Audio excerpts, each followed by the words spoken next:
आपको पता है कि बिहार में अब तीसरे चरण का मतदान बाकी है और बिस्फी के जो भी प्रत्याशी है लगभग मैंने सबका इंटरव्यू किया है और एक प्रत्याशी ऐसे भी हैं जो अभी हमारे साथ मौजूद हैं, अरविंद कुमार मिश्रा जी, जो जीडीपी पार्टी से हैं यानी ग्रीन डेमोक्रेटिक पार्टी से हैं और ये भी बिस्फी विधानसभा से चुनाव लड़ रहे हैं। तो आज हम इनसे खास बातचीत करेंगे और जानते हैं इनसे कि आखिर ये क्या चाहते हैं और किस तरह ये चुनाव लड़ रहे हैं।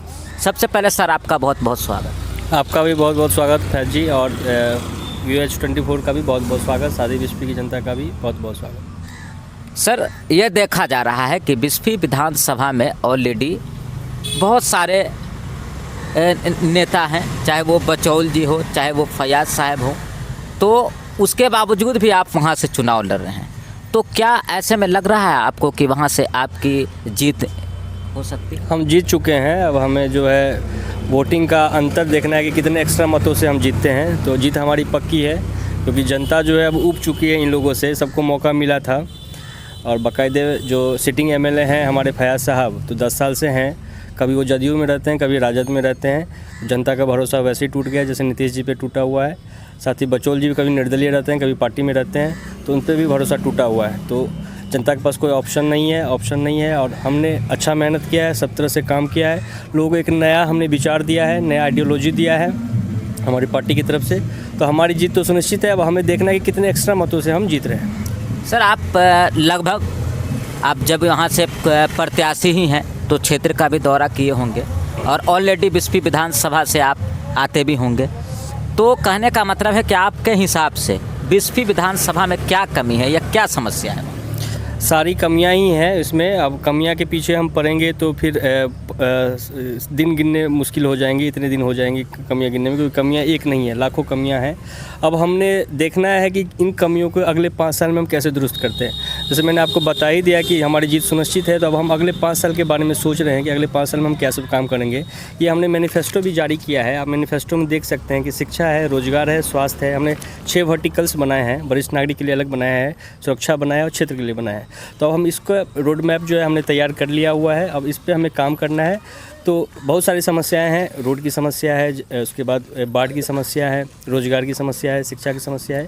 तो इन सब समस्या पे हमने पॉइंट आउट करके जो मेन चीज़ें हैं, अब जैसे हमारे क्षेत्र है टूरिज़्म हब बन सकता है, तो उसके लिए भी हमने तैयार किया हुआ है, तो उस पर हम काम करना शुरू कर दिए।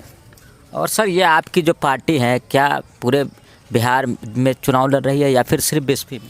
हमने चूँकि कोरोना वायरस था तो कोविड-19 के कारण से हम लोग का प्लान पोस्टपोन हो गया। 243 सीटें पे हम लोग सोच रहे थे चुनाव लड़ने का, लेकिन कोविड-19 के कारण से हमने सोचा कि पहले, क्योंकि हमारी जो पार्टी की आइडियोलॉजी है वो आपका ग्रीन पार्टी है, पर्यावरणवादी पार्टी है।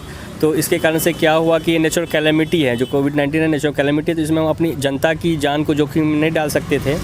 लेकिन जब सरकार की तरफ से ये घोषणा हो गया कि हमने चुनाव कराना ही कराना है, तो हमें फिर निर्णय लिया कि हम एक अपना जो हमारा घर का जो सीट है बिस्फी सीट, वहाँ से हम लड़ते हैं, उस क्षेत्र को पहले चमकाते हैं और अगले 5 साल में हम बिहार के लिए भी अच्छा से काम करेंगे, बिहार को बनेंगे और 2025 में हम दावा बिहार के लिए करेंगे, बिहार में सरकार। अच्छा सर, अगर आप जीतते हैं बिस्फी विधानसभा से और आप विधायक बनते हैं तो स्वास्थ्य, शिक्षा, रोजगार के लिए भी आपने रोड मैप बताया था, तो किस तरह इस पे काम करेंगे, किस हिसाब से? देखिए, सबसे पहले तो ये रोड मैप जो बात होती है, रोड मैप का अगर हम लॉन्ग फॉर्म में नहीं जाना चाहते, हम शॉर्टेस्ट में बात करें तो इच्छा है, हमारी इच्छा है, हमारे काम करने की इच्छा है, क्योंकि हम भी माइग्रेट होकर बाहर गए हुए हैं, माइग्रेट होकर वहाँ पे बाहर रहते हैं।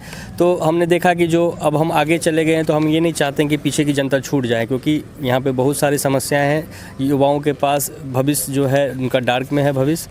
तो हम चाहते हैं कि इच्छा हो, ऐसे विधायक बने जिनकी इच्छा हो, और हमारी पूरी इच्छा है, काम करने की इच्छा है। तो हम अपने क्षेत्र के साथ राजनीति कभी नहीं करेंगे, ये हमारा घर है, हमने यहाँ से पले बढ़े हैं, यहाँ पे बड़े हुए हैं, और हमारे जो हम जिस गाँव से आते हैं वहाँ भी 22 साल की राजनीति हुई है बिस्फी में, हमने 22 साल विधायक दिया है बिस्फी को।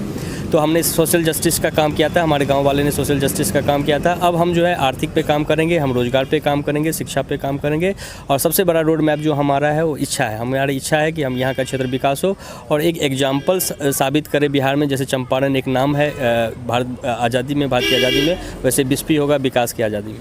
अच्छा, जहाँ महागठबंधन हो, कांग्रेस और आरजेडी, सीपीआई का गठबंधन, दूसरी तरफ एनडीए। तो आपको क्या लगता है कि बिस्फी विधानसभा की जनता जो लगातार 15 सालों से आरजेडी को चुनती हुई आई है और इस बार वो जीडीपी को चुनेंगे? देखिए, जनता के पास ऑप्शन नहीं था, क्योंकि जो अच्छे विचार वाले लोग थे वो राजनीति में आते नहीं थे पहले, क्योंकि ये माफियाओं का अड्डा था राजनीति। अब है कि माफिया हम लोगों को ख़त्म करना है, हमें माफियाओं को ख़त्म करना है। इसके हम लोगों ने, युवाओं ने आया है राजनीति में, और इसलिए आए हैं क्योंकि यहाँ पे जो है युवाओं को जो बरगलाने वाले हैं। अब आप गठबंधन की बात कर लीजिए तो यहाँ 5 गठबंधन 6 गठबंधन बने हुए हैं। चुनाव से पहले एक गठबंधन हुआ है, चुनाव के बाद एक और गठबंधन होगा। इस गठबंधन के चक्कर में जो है पेच जनता का फिर जो है ख़राब होने वाला है। जनता का जो इच्छा है, जो विश्वास है, फिर टूटने वाला है। तो जनता के इस चक्कर में पड़ेगी, 15 साल किसको दिया, 30 साल किसको दिया, 20 साल किसको दिया, तो इस चक्कर में ना पड़े। जो आते हैं, कई नेता भी आते हैं, भाषण किए हैं, स्टार प्रचारक आए हैं, उन सब में पढ़ के जनता जो है अपनी फिर अगला 5 साल ख़राब ना करे, और अच्छा एक ऑप्शन मिला है इस साल, उसका उपयोग करें और अपने क्षेत्र का विकास करें। अच्छा, आप तो बिस्फी से चुनाव लड़ रहे हैं, लेकिन बिहार में किसकी सरकार हो? क्या तेजस्वी या फिर नीतीश? बिहार में किसी भी की सरकार हो, हमें कोई आपत्ति नहीं है। जिसकी भी सरकार बनना है बने, 243 में 122 जिसको पूरा करना है करे। हमने बिस्फी के लिए काम करना है, हमने बिस्फी के लिए मैनिफेस्टो जारी किया है, बिस्फी के लिए हमें काम करना है। वहाँ पे तेजस्वी जी की सरकार बने, चिराग की सरकार बने, नीतीश जी की सरकार बने, जिसकी भी सरकार बने, हमें कोई आपत्ति नहीं है। हमें पता है कि इन लोगों का काम करना तो है नहीं, चूँकि अब हमारे पास कोई ऑप्शन नहीं है। अब हम तो मधु कोरा है नहीं कि एक सीट पर हम मुख्यमंत्री बन जाएंगे, लेकिन हमें बिस्फी को देखना है, बिस्फी के लिए हमें काम करना है। बिस्फी पे हमारा ध्यान केंद्रित है। 5 साल में हम बिस्फी को चमका करेंगे, उसके बाद हम 2025 में दावेदारी ठोकेंगे बिहार के मुख्यमंत्री का। अच्छा, ये बताइए कि बिस्फी से आरजेडी से डॉक्टर फयाज अहमद है, एनडीए यानी बीजेपी से हरिभूषण ठाकुर बचौल है, और एक प्लूरल्स पार्टी की पुष्पम प्रिया चौधरी भी है, औसाफ लड्डन है। तो आपको क्या लग रहा है, आपका मुकाबला किससे है? सब बीजेपी द्वारा स्पॉन्सर ये लोग हैं। आरजेडी बीजेपी के 13 कैंडिडेट हैं, एक मुझे छोड़ दीजिए, तो बाकी 6 बीजेपी के हैं कैंडिडेट खड़े हैं, और 6 जो हैं आरजेडी के कैंडिडेट खड़े हैं। तो जनता को बरगलाने के लिए है, एक ही पे फोकस है जनता का। अरविंद मिश्रा है, सेब छाप है, एप्पल क्रमांक 7 पे है, और जैसा हमारा क्रमांक भी है 007 है, जेम्स बॉन्ड की तरह हम उभर के आ रहे हैं। आप क्या संदेश देना चाहेंगे बिस्फी विधानसभा की जनता? संदेश हमारा बहुत सिंपल है। संदेश ये है हमारा कि स्टार प्रचारक बहुत घूम रहे हैं, जैसे घूमते रहते हैं मार्केट में, उस तरह से घूम रहे हैं, और नए नए खिलौने लेके आ रहे हैं, घंटी बजाते हुए आ रहे हैं। कल सिमड़ी में भी, कल भी आए थे, आज भी आए हैं, और ये बाहर से इंपोर्टेड होके आ रहे हैं लोग। तो ऐसा ना हो कि जनता जो है फिर उस चक्कर में पड़ जाए, हिंदू मुस्लिम की राजनीति में पड़ जाए, सवर्ण दलित की राजनीति में पड़ जाए। हम लोगों को जो हमारा मैनिफेस्टो है, जो काम है, वो नो कास्टेज नो डिस्क्रिमिनेशन के बेसिस पे है, इन्वायरमेंटलिज्म पार्टी है, और क्षेत्र के लिए काम करना है। तो एक ही साफ संदेश है कि इस बार अगर ठगे गए तो फिर कोई आप दोबारा जो है अच्छे लोग राजनीति में नहीं आना चाहेंगे।